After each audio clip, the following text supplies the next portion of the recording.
প্রিয় বন্ধুগণ, ঈদের পরে কোয়ালিটি টাইম স্পেন্ড করার জন্য আমরা আজকে ভরপুর উপজেলার ঐতিহ্যবাহী গাবসা ইউনিয়নের কয়েকটি গ্রাম পরিদর্শন করার জন্য যমুনা নদীর মাঝখান দিয়ে যমুনা নদী অতিক্রম করে আমরা সেখানে যাওয়ার চেষ্টা করেছিলাম। সেখানে গিয়েছিলাম, বেশ ভালো লাগার মতো একটা পরিবেশ ছিল। একটি যাত্রীবাহী নৌকায় আমরা কয়েকজন সেখানে যাওয়ার জন্য উদ্যত হয়েছিলাম। তো আমাদের মিশন ছিল আজকে যমুনা নদী অতিক্রম করে যমুনার চরাঞ্চলে কয়েকটি গ্রাম পরিদর্শন করা। আমরা খুব সফলভাবে সেটা সম্পন্ন করতে পেরেছি আপনাদের দোয়ায়। দেখতেই পাচ্ছেন যমুনার বুক চিরে নৌকা সামনে এগিয়ে চলছে। সবাই ছাতা মাথায় কেন সেটা হয়তো বুঝতে পারতেছেন। আজকে প্রচণ্ড রোদ ছিল, রোদের প্রচণ্ড তাপ ছিল। সেই তাপ দাহ থেকে রক্ষা করার জন্য তারা অনেকেই ছাতা নিয়ে এসেছিল।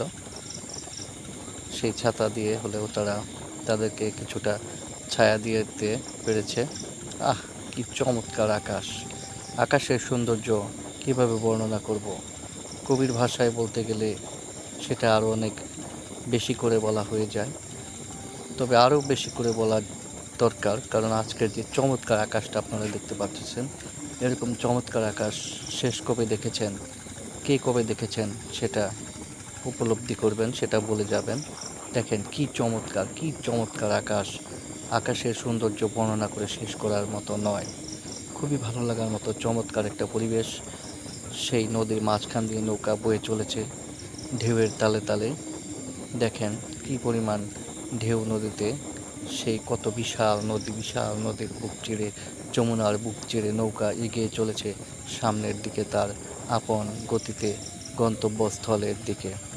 গন্তব্যস্থলটা খুব একটা দূরেও নয়, মাত্র 40 মিনিটের 1 ঘন্টার একটি পথ। সেই 1 ঘন্টা 40 মিনিটের পথ আমরা অত্যন্ত সুন্দরভাবে, আল্লাহ তাআলার অশেষ রহমতে আমরা সুন্দরভাবে অতিক্রম করতে পেরেছিলাম। খুবই ভালো লাগার মতো একটি পরিবেশ।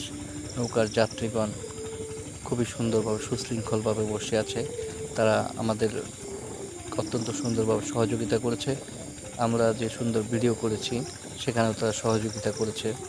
খুবই ভালো লাগার মতো একটি পরিবেশ, চমৎকার একটি পরিবেশ। প্রাকৃতিক দৃশ্য এরকম চমৎকার না দেখলে বিশ্বাস করতে পারবেন না। সবাই এরকম সুন্দর